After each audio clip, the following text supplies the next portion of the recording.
So today we're going to talk about how to run a successful Airbnb here in Carlisle, Pennsylvania.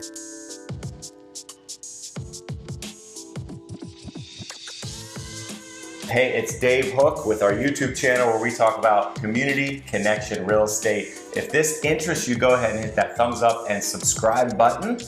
All right, so we're going to talk about how to run a successful Airbnb here in Carlisle, Pennsylvania. You may know me, Dave Hooke, from Dave Hooke Real Estate Team, Keller & Brokerages, a number of businesses in the real estate space. And I got a treat for you today. I've invited Drue Richmond. She runs one of our real estate companies, our real estate team, and she has way more experience than I do in short-term rentals, i.e. Airbnb. So Drue, thanks for being with us. Of course, thanks for having me. Yeah, so selfishly, I wanted to interview Drue because my investment experience is all long-term rentals, and so I call it the lazy investor. And I've been intrigued by Drue. Her office is right across the hall from me. Why she does short-term rentals. She's gotten really good at it. You've been investing for what, 10 plus years? About 5. 5 years. All right. 6 years. So yeah. she's an experienced investor is the point, and she knows a lot more about short-term rentals than I do. So Drue, here's my issue. So I've been a long-term rental investor for 20 years. For me, it seems like the easier of the two options. Why do you do short-term rentals? What's sort of the difference? What's the pros and cons? Yeah, I think probably one of the biggest pro is it nets more money. It nets more money. Yeah, Okay. short-term rental and net more money. And so my concern always is like, it feels like you're on more, like you got to do turnovers. Like when I get a tenant long-term and give it to a manager, I feel like I'm done for the year.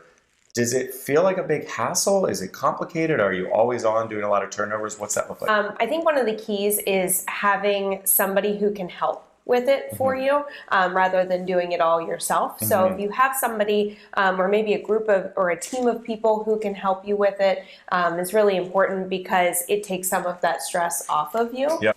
I know you say it nets more money, which makes sense. Your rates are higher per night because it's shorter term. But after you're paying, you said it takes sort of a team to turn things over. After you pay and compensate the person to help you run it, the person that I assume cleans it, maintenance, things like that, does it still net more money? It's a good question. It does. It does for me. As long as you're collecting a pretty good fee from your guests, you should be good to go. One of the things that Airbnb does is a cleaning fee. Okay. And so one of the things I've been able to do is structure my payment with the maintenance people helping in such a way that allows for that. Got it. Okay. So it nets more money even after the costs that it takes for somebody to run it. Yep. How do you pick location? And does location matter? Because I know you have long-term rentals too. Yeah. Does location matter between short-term and long-term? Does that play into your decision? So for anybody who's thinking about being an Airbnb host, I would put yourself in the guest shoes. Okay. You know, why would they come to your Airbnb? Makes sense. In Carlisle or South Central PA, one of the things that's been helpful for us is just all of the attractions that we have. Yep. We have a college, we have a law school, Yep. we have a military Yep. base, right? So just different things. We're close to Gettysburg, we're close to the Appalachian Trail, Yeah. just lots of attractions Yeah. that would bring to it. And so, you know, you ask yourself, why is this location, would I want to stay in this location? In Carlisle, we also have Carlisle events, car shows, Yeah. you know, so some of the things is just being in a central location. So if you're close to those things, you might go short-term rental. If you're a little further away, maybe long-term. Any other things that play into your decision to go long-term versus short-term? I would say the condition of the property Okay. is another thing to consider. So again, put yourself as a guest in their shoes. If you were traveling somewhere, is this a place that you'd like to stay, Yeah. right? You know, as we think about hotels and everything that a hotel does to make the experience more enjoyable for the guest, we have to think about the same things with Airbnb. Okay, makes sense. How do you mentioned you have to furnish it up front. How do you think about setting up your space and your decor? One of the things that was important to me was making it feel like home, making it feel homey for somebody. And so, you know, I've been to Airbnbs that are just barely furnished, there's like enough forks for the number of people in the house and plates and things like that. For us, it's like an overfilled kitchen with anything that somebody might want to cook.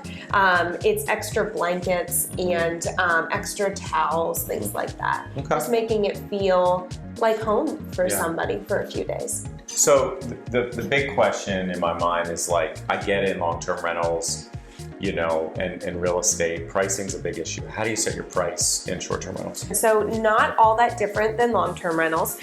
So a couple things that we like to do is we like to look at what our competition is doing. Next thing we like to do is look at what's happening during that time. So if there are big events where demand is higher, you may be able to get a higher price. So you want to adjust your pricing there. And then seasonality has a lot to do with it as well. In South Central PA, we tend to find people who are traveling and visiting more in the warmer months. Not to say that we don't have it in the colder months at all, but tend to have it a little more in the warmer months. So when demand is higher, you can usually demand a higher price. Increase your rates. Yeah. Demand-based pricing. Sure. What about your Airbnb profile and sort of the marketing side of it? What's the digital side of it look like? The first thing that you have to do is set yourself apart from your competition. So really good professional photography of your space is very important for guests to be able to find your page, right? Find your property. And then the second thing that I think is really important is we don't buy anything without checking a review these days, right? So you want to be sure that you are providing a really great experience for people, that they want to tell other people about it and leave you a really good review. So making sure that your profile is set up with a ton of information, really good high quality photos, and then get those reviews. Yeah, for sure. Makes sense. Last question, a little on the boring side. Any legalities that we need to be aware of in Airbnb? For sure. I've heard some horror stories of some people purchasing properties and then finding out afterwards the municipality or an HOA prevents it. So you want to make sure that you check with the municipality before you make a decision for short-term rental. You'll also want to chat with your attorney to make sure that you're set up correctly for it. And as always, financial advisor is a good idea, CPA, making sure that it fits in your overall investment strategy. I love that. Anything that we didn't ask you that we should have, or did we cover it all?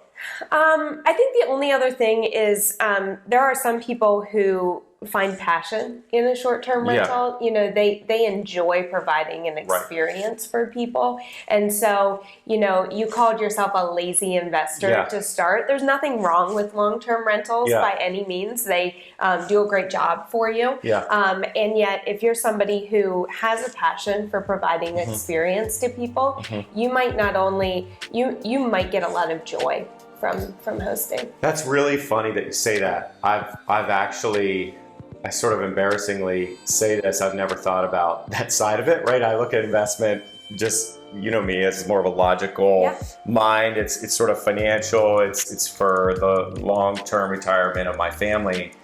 And yet in business, we talk about mission and vision and passion and customer care. And that was the first time I've ever had that aha, like, maybe it's not just financial. Maybe there's one property in my portfolio that Jenny and I would really like to dress up and create an experience that would be fun for us. Yeah, and I think if you're not that type of person, or if you don't have anybody in your world who is that type of person that would be enriched by it, short-term rentals probably feel like noise. Right? But they probably feel complicated and cumbersome, and why don't I just put a long-term tenant in it, right? But if it does give you joy, if it does enrich your life, or maybe there's somebody in your world, in your life who would get a lot of joy from providing that experience for somebody, it can be might be worth checking out. Yeah. Well, one thing's for sure, I wouldn't be the person to do the decor because, as you know, I have trouble dressing and matching and yourself. Yes, let myself. alone the house. So I would need my wife to help me out for sure.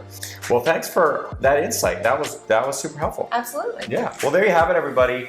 Another episode on community connection real estate. This time Airbnbs with Drue Richmond. We appreciate your insight so very much. If you want to hear more about Airbnbs or community connection real estate, all the stuff that we discuss here on the channel, go ahead and give us that thumbs up, hit that button or that subscribe button.